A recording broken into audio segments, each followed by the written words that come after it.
অভিধান লেসন পয়েন্টে সকলকে অসংখ্য ধন্যবাদ। আশা করি সবাই খুব ভালো আছো।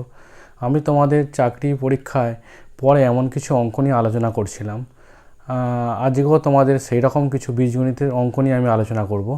দেখো ফার্স্ট তোমাদের কি অঙ্ক আমি দেখাই। দেখো ফার্স্ট অঙ্ক দেওয়া আছে, দেখো 4x² plus kxy plus 9y² রাশিটিতে কে এর মান কত হলে পূর্ণবর্গ হবে। আমি আবার বলে দিই, দেখো 4x² plus kxy plus 9y² রাশিটিতে কে এর মান কত হলে পূর্ণবর্গ হবে। তাহলে পূর্ণবর্গ সংখ্যা কাকে বলবো?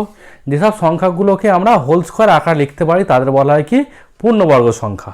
দেখো এখানে তাহলে কে এর মান কত হবে, দেখো সেটা করার জন্য আমাকে একটা ছোট্ট কাজ করে নিতে হবে। দেখো 2x তার whole square plus 2ab plus b²। দেখো এখানে 4x² ভেঙে নিয়েছি কি 2x তার হোল স্কোয়ার, আর 9y ভেঙে নিয়েছি 3y তার হোল স্কোয়ার। দেখো এইটাকে পূর্ণবর্গ আকারে ফেলা যাবে। দেখো 2x প্লাস 3y তার হোল স্কোয়ার, তাহলে পূর্ণবর্গ আকারে হোল স্কোয়ার আকারে লেখা গেল এটা। তাহলে এই জায়গাটা কত, এখানে কে এর মানটা ছিল দেখো, তাহলে এই জায়গাটা, তাহলে এখানে কে ইকুয়াল টু কত আসছে দেখো, xy ছিল, এখানে xyটা বাদ দিয়ে যে কটা লিখে দাও 3 4 12। তার মানে কে এর মান 12 হলে এই রাশিটি পুরো পূর্ণবর্গ সংখ্যা হয়ে যাবে। তাহলে আমাকে কি বিচার করতে হলো এখানে, দেখো শুধু আমি এই 4x² আর 9y² এটাকে শুধু দুদিকে রেখেছি, এটা a² এটা b² হয়ে গেছে, মাঝখানে 2ab হয়, তাহলে সেটাও লিখে দিয়েছি আমি। তাহলে এখানে দেখো kxy ছিল, তাহলে এইটা এটা সমান হয়ে যাবে এখান থেকে, তাহলে kxy এখানে xy বাদ দিয়ে দাও, তাহলে 2 2 4 আর 3 4 12, তাহলে কে এর মান কত হলো 12। দেখো সেম একই অঙ্ক পরেরটাও দেখাচ্ছি। দেখো কি দেওয়া আছে, দেখো টি এর মান, টি এর কোন মানের জন্য এটা একটি পূর্ণবর্গ সংখ্যামালা হবে। দেখো টি এর কোন মানের জন্য, দেখো এটা m² মাইনাস 2m ইন্টু 3/4। আচ্ছা এখানে 3/4টা কেন নিলাম দেখো আমি তোমায় বলে দিই। দেখো এমন কিছু আমাকে নিতে হবে যাতে এটা 3/2m থেকে যায়। দেখো mটা পেয়েছি, 3টা পেয়েছি, দেখো 2 আর 4 কাটলে কত হবে, দেখো 2 আসছে না, তার মানে 3/2 পেয়ে গেলাম, প্লাস 3/4 তার হোল স্কোয়ার। দেখো এটা করলে কত পাবো, m মাইনাস 3/4 তার হোল স্কোয়ার।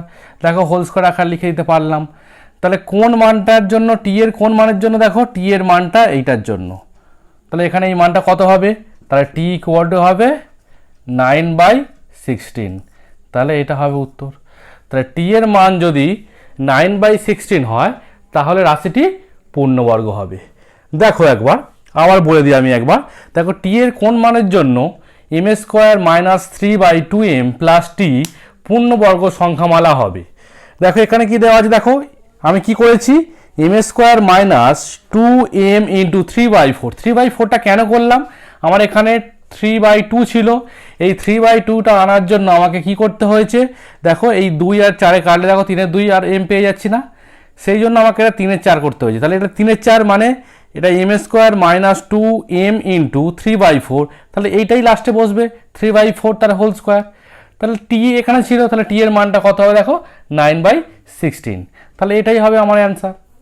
দেখো নেক্সট অঙ্ক, দেখো নেক্সট অঙ্ক কি বলছে, দেখো কে এর মান কত হলে p plus 1/4 root p plus k² সংখ্যামালা পূর্ণবর্গ হবে। ভালো করে ভেবে দেখো, এখানে কিন্তু আগের অঙ্কগুলো কি ছিল, দেখো এখানে m থাকলে এখানে m থাকতে হবে, কিন্তু এখানে p দেওয়া আছে, এখানে রুট p দেওয়া আছে। তাহলে আমাকে একটা কাজ করে নিতে হবে, এই pটাকে আমি এইভাবে লিখতে পারি, রুট p তার whole square plus 2a, b এর মান কত হলে এটা 1/4 আসতে পারে, দেখো 1/8, দেখো 2 আর 8 কাটলে দেখো 1/4 আসবে, প্লাস তাহলে এখানে কত হবে 1/8 k²। তাহলে এখানে জানতে চেয়েছিল যে কে এর মান কত, এটা করলে তাহলে কত আসবে, রুট p প্লাস 1/8 তার হোল স্কোয়ার।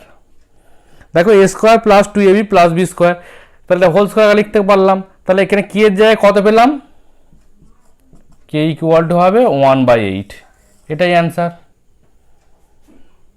আবার বলছি দেখো কে এর মান কত হলে p plus 1/4 into root p plus k square সংখ্যা মারাটি পূর্ণবর্গ হবে। তাহলে এখানে ফার্স্ট কি করতে হলো আমাকে দেখো, যেহেতু এখানে পি আছে এখানে রুট পি আছে, তাহলে আমি এই পিটাকে রুট পি স্কোয়ারে হোল স্কোয়ার করে নিলাম। তাহলে এটা এ স্কোয়ার পেয়ে গেছি প্লাস 2a, তাহলে বি এর মান কত হলে এখানে 1/4টা পাওয়া যাবে। দেখো 1/8 যদি করি তাহলে এখানে 2 আর 8 কাটলে 1/4 রুট, তাহলে পেয়ে যাবো এটা। তাহলে বি এর মান 1/8 তার হোল স্কোয়ার হবে। তাহলে আমার কে স্কোয়ার দেওয়া ছিল, তাহলে কে এর জায়গায় কত আছে 1/8 আছে না, তাহলে সেই জন্য কে এর মান হলো 1/8। দেখো পরের অঙ্কটা দেখো কি বলে দেওয়া আছে, বলছে এর মান কত হলে x square plus 1/5x plus a square সংখ্যা মানটি পূর্ণবর্গ হবে। এখানেও দেখো সেম একইভাবে যদি করা যায়, কি করব, x square plus 2x into 1/10। দেখো 1/10টা কেন করলাম, 2 আর 10 কাটলে কত হবে 5, তাহলে 1/5 থেকে গেল, তাহলে এখানে হবে 1/10 তার হোল স্কোয়ার। তাহলে 1/10 তার হোল স্কোয়ার, এটা ফর্মুলা পড়লে কি হবে, এক্স প্লাস 1/10 তার হোল স্কোয়ার। তাহলে পূর্ণবর্গ আকারে লেখা গেল। তাহলে এখানে এর মানটা কত হলো, তাহলে এ ইকুয়াল টু হবে 1/10। তাহলে এটাই আমার অ্যান্সার। তাহলে এর মান কত হলো 1/10। দেখো পরেরটা কি বলছে, দেখো বলছে এক্স এর মান কত হলে x square minus 5x plus t সংখ্যা মানটি পূর্ণবর্গ হবে। সেম একই প্রসেসে করে দাও এটা, এক্স স্কোয়ার মাইনাস 2a 5/2, দেখো 2 দিয়ে কেটে 5 পড়ে থাকবে, প্লাস 5/2 তার হোল স্কোয়ার। তাহলে এটা করলে কত হবে, এক্স মাইনাস 5/2 তার হোল স্কোয়ার। তাকে এটাকে হোল স্কোয়ার লিখতে পারলাম। তাহলে এখানে টি এর জায়গায় কত পেলাম 25/4। দেখো এখানে অ্যান্সার পাবো কত 25/4। এটাই তাহলে উত্তর হবে আমাদের। আবার বলে দিই একবার, দেখো বলছে এক্স এর মান কত হলে x square minus 5x plus t সংখ্যা মানটি পূর্ণবর্গ হবে। পূর্ণবর্গ হতে গেলে সংখ্যাটাকে আমাকে কি করতে হবে, হোল স্কোয়ার আকারে কিন্তু লিখতে হবে। তার জন্য কি করলাম, দেখো এক্স স্কোয়ার মাইনাস 2ab মানে 2x ইন্টু 5/2। 5/2 কেন করলাম, 2 কেটে গেলে 5 পড়ে থাকবে, 5x দেওয়া ছিল, তাহলে সেটা করলাম কত 5/2 তার হোল স্কোয়ার। তাহলে এটা ফর্মুলা কি বললো, এক্স এ মাইনাস বি তার হোল স্কোয়ার। তাহলে টি এর জায়গায় কত পেলাম 5/2 তার হোল স্কোয়ার, 5 স্কোয়ার করলে হবে 25 আর 4 2 স্কোয়ার করলে হবে 4। তাহলে উত্তর কত হবে 25/4। দেখো অঙ্ক, দেখো কি অঙ্ক দেওয়া আছে, দেখো 3 minus 5x/x plus 3 minus 5y/y plus 3 minus 5z/z equal to 0 হলে 1/x plus 1/y plus 1/z এর মান কত হবে। দেখো এই অঙ্কটা করার জন্য আমাকে একটা লাইন করে নিতে হবে। কি লাইনটা করতে হবে, দেখো জাস্ট এটাকে ভেঙে দাও, 3/x minus 5x/x plus 3/y minus 5y/y plus 3/z minus 5z/z equal to 0। দেখো এখানে এই x কাটছে, y কাটছে, z কাটছে। তাহলে এখান থেকে আরেক লাইন এক্সট্রা করলে কি পাবো, দেখো 3 কমন নিলে কি পড়ে থাকবে, দেখো 1/x plus 1/y plus 1/z minus 5, এটা 15 হবে ইকুয়াল টু 0। এবার দেখো তাহলে 1/x plus 1/y plus 1/z equal two কত হবে 15/3। তাহলে এটা করলে কত আসছে 5। তার মানে x plus y plus z এর মান হলো কত 5। দেখো আরেকবার বলে দিই আমি কি করেছি, দেখো ফার্স্ট আমি অঙ্কটাকে ভেঙে দিয়েছি। কীভাবে ভেঙেছি, দেখো 3/x minus 5x/x plus 3/y minus 5y/y, তারপরে দেখো plus 3/z minus 5z/z equal to 0। এখানে দেখো x কেটে গেলো, y কাটলো, z কাটলো। তাহলে এখানে 3 কমন নিলে কি পড়ে থাকবে 1/x plus 1/y plus 1/z।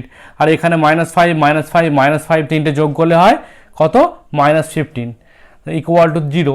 এবার যখন 1/x 1/y 1/z এর মান বসাবো, দেখো 15টা এদিকে গেলে কত হবে +15, আর 3টা এদিকে গুণ থাকলে এদিকে আসলে ভাগে হবে। তাহলে উত্তর কত আসলো দেখো 3 × 5 = 15, মানে 5টা হচ্ছে আমার অ্যান্সার। নেক্সট অঙ্ক দেখো, সেম একই অঙ্ক আছে, দেখো সেম একইভাবে যদি আমরা ভেঙে নিই কী পাবো দেখো, 5x/x - 3y(x) plus 5y/y - 3y plus 5z/z - 3z, তাহলে ইকুয়াল টু 0। এখানে z কেটে দাও, এখানে y কেটে দাও, এখানে x কেটে দাও।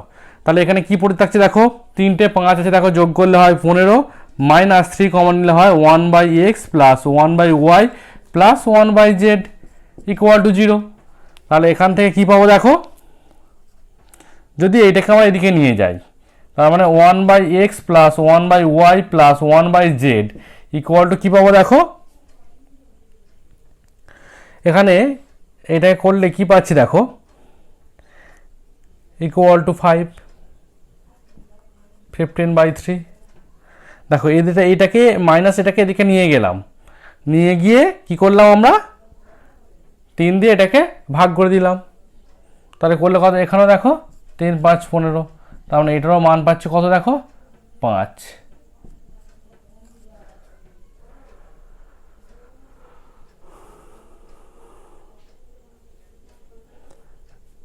দেখো আরেকবার বলে দিই কি করলাম, দেখো এটাকে ভেঙে দিলাম, 5x/x - 3x plus 5y/y - 3y plus 5z/z - 3z equal to 0। এটা ভেঙে দিলাম, তাহলে এখান থেকে আমি কি করলাম, x y z কেটে গেল, তাহলে 3টে 5 যোগ করলে হয় 15, আর এখানে এটা থেকে -3 কমন নিয়ে নিয়েছি, সেই কমন নিয়ে পড়ে থাকবে কি 1/x plus 1/y plus 1/z। এটাকে ডান দিক থেকে বাঁ দিক থেকে ডান দিকে নিয়ে এসেছি, তাহলে 15/3 হবে, দেখো 15/3 করা আছে, করলে 5, তাহলে 5 হবে অ্যান্সার। দেখো এরপর অঙ্কটা দেখো কি বলছে, p = 9 হলে, ভালো করে বোঝার চেষ্টা করো, p = 9 হলে p × p² plus 3p plus 3 equal to কত হবে। দেখো তোমার আমি জাস্ট একটা অঙ্ক করে দেবো, তারপরে এই অঙ্কগুলো দেখে তুমি উত্তর বলে দিতে পারবে। দেখো এটাই করলে কী হবে, যদি গুণ করে দিই কী হবে, p³ plus 3p² plus 3p, এটা গুণ করে এটা পাচ্ছি। দেখো একটা 1 যোগ করলে একটা 1 বিয়োগ করে দিলাম, কেন দেখো, কারণ এটা 1 যোগ করলে আমরা এটা একটা ফর্মুলা পেয়ে যাব। কি ফর্মুলা পাচ্ছি দেখো, p + 1 তার কিউব, আর এটা -1।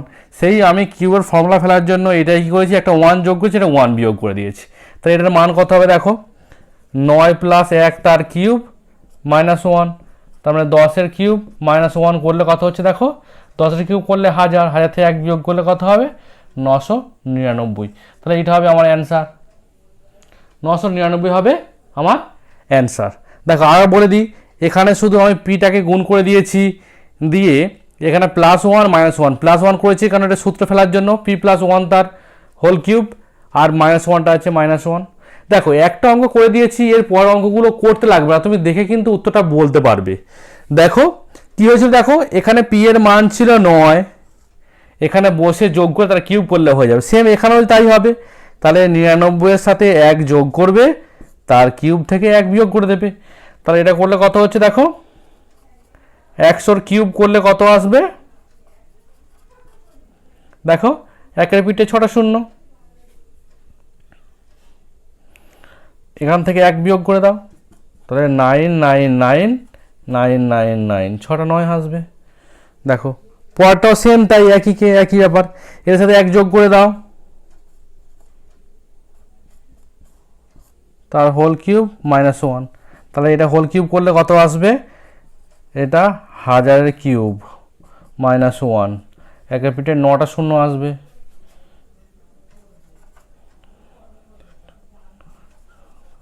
-1, এটা হবে 999,999,999, 9টা 9। দেখো এটাই অ্যান্সার। দেখো আবার বলে দিই, দেখো একটা তোমার ডিটেলসে দেখিয়ে দিয়েছি, তবুও বলে দিচ্ছি। দেখো এখানে কি ছিল, 9-এর সাথে 1 যোগ করে 1 বিয়োগ করে দেবে, তাহলে p + 1 তার হোল কিউব -1 ছিল, দেখো 9-এর সাথে 1 যোগ করলে তাহলে একবার 10 10-এর কিউব করলে 1000, 1000 থেকে 1 বিয়োগ করলে হয় 999। সেম একই কেস, এখানে 99 ছিল, 99 সাথে 1 যোগ করতে হবে, তার কিউব করতে হবে, করে 1 বিয়োগ করতে হবে। দেখো পরটা দেখো 999 ছিল, তার সাথে 1 যোগ করতে হবে, যোগ করে 1 বিয়োগ করতে হবে, 1 যোগ করার পর কিউব করতে হবে, কিউব করে 1 বিয়োগ করে দিতে হবে। তাহলে এখানে 999 সঙ্গে 1 যোগ করলে 1000, 1000-এর কিউব করলে দেখো এইটা পাবো, তাতে 1 বিয়োগ করলাম, বেরিয়ে আসলো। দেখো দেখো তোমাদের যদি আমার ক্লাস ভালো লাগে তাহলে আমার চ্যানেলকে সাবস্ক্রাইব করো।